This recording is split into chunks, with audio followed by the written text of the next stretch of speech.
have been preparing this since January.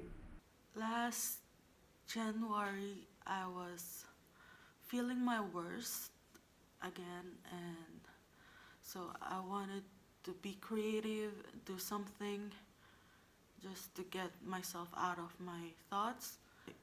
I want to make a music video again because it was fun making 3 a.m. Actually, Nora and I have been talking about getting out of our comfort zone this year, and so I asked her, do you want to make a cover of a song and we can make a music video for it?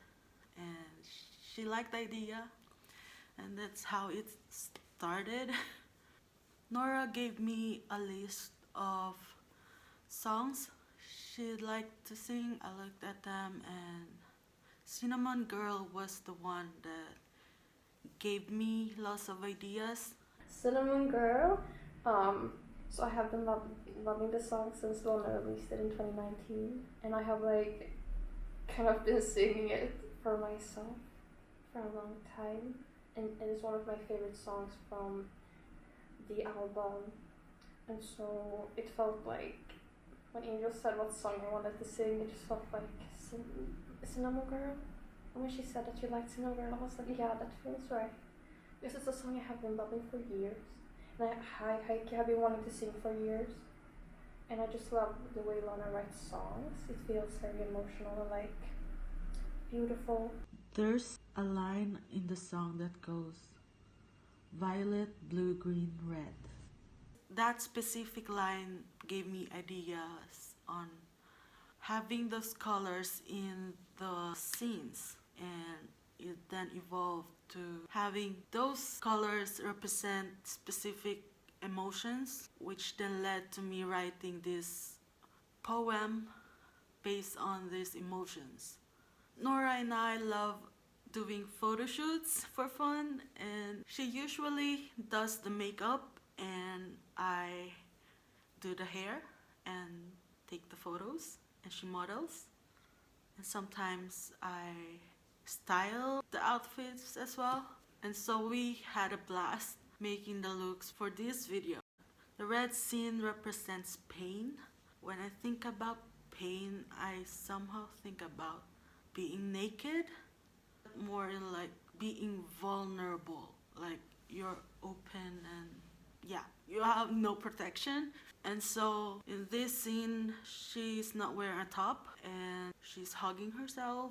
She was actually wearing fake nails that are long, but it kept falling off. We struggled so much with those nails because it kept falling off. For red scenes, it was mainly natural look for the makeup and also the hair. It was actually kind of messy as well, but there's one shot where she's wearing glitter, like crying face. It looks like she's crying glitter. The violet scenes represents being numb from the pain and feeling lost.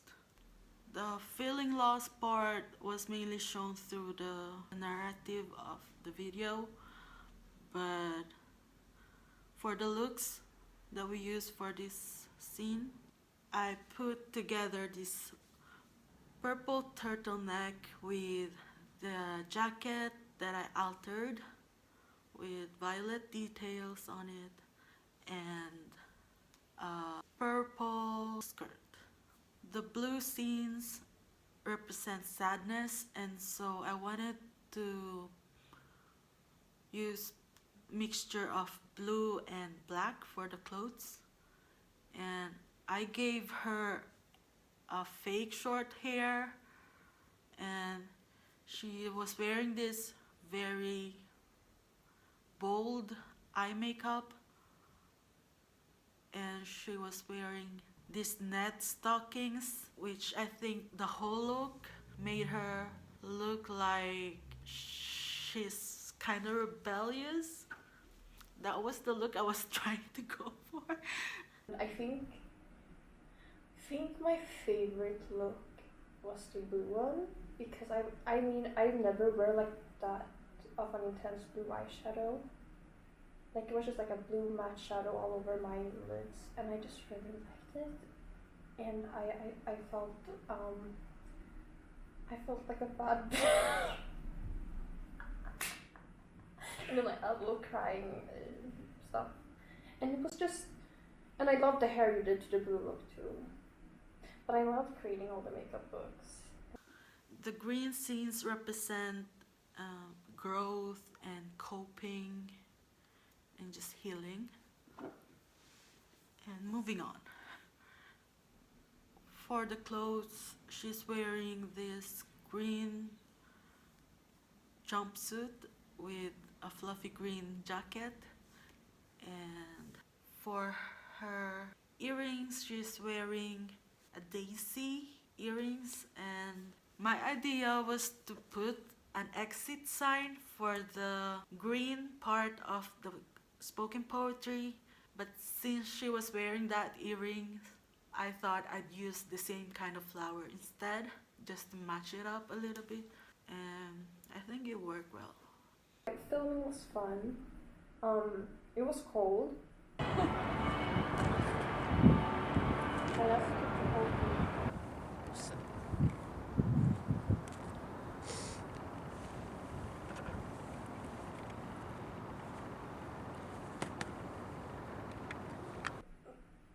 But it was fun. And it was not actually that was not that scary. Only like the first little bit, because I was like, I'm just gonna sit here and people are walking past me.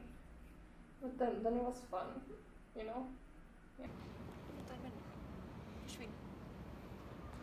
Ja, ta så den har försvunnit. I mean, I started laughing when Angel told me to look sad, and then I started crying from laughing. But I think I did good, kinda, even though I failed a little bit. I think. I mean, it didn't feel that hard once I, stopped laughing.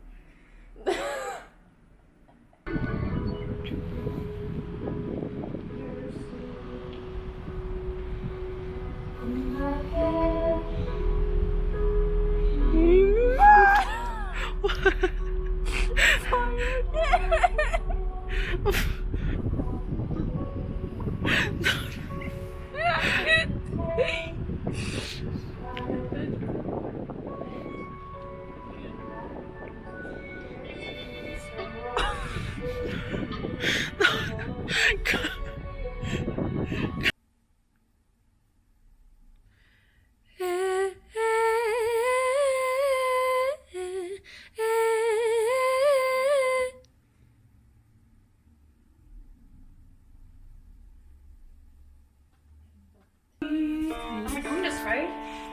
Yeah.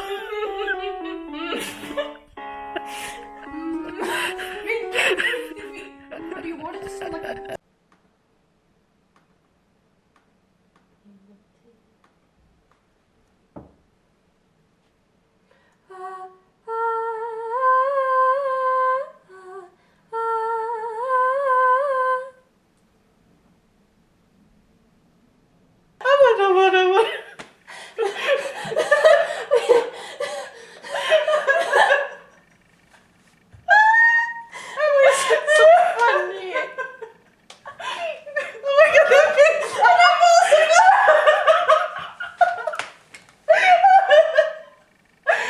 I was terrified when we started recording.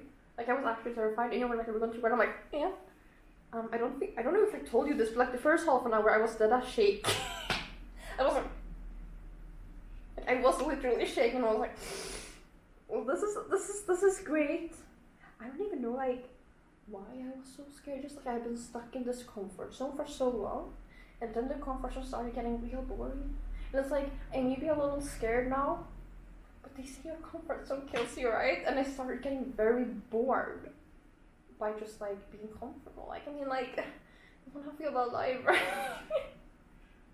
So doing scary things is good. Well, I mean, depends on what type of scary thing. It's like, okay, so like,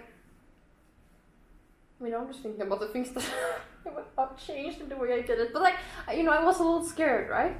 And so I felt like really like singing, you know, loudly enough and really articulate the words because I wasn't used to it and I was like, I don't want to do it.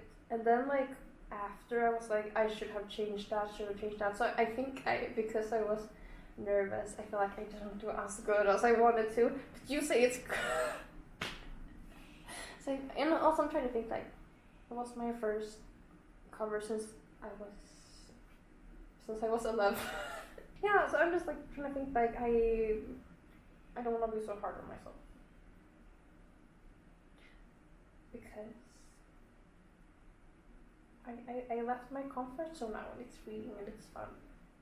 Yeah.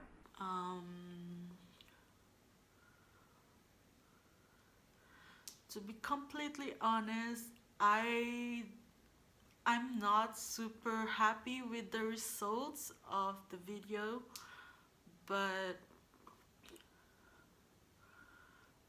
Nora did a good job and I think I also did a good job, but I'm being hard on myself like always.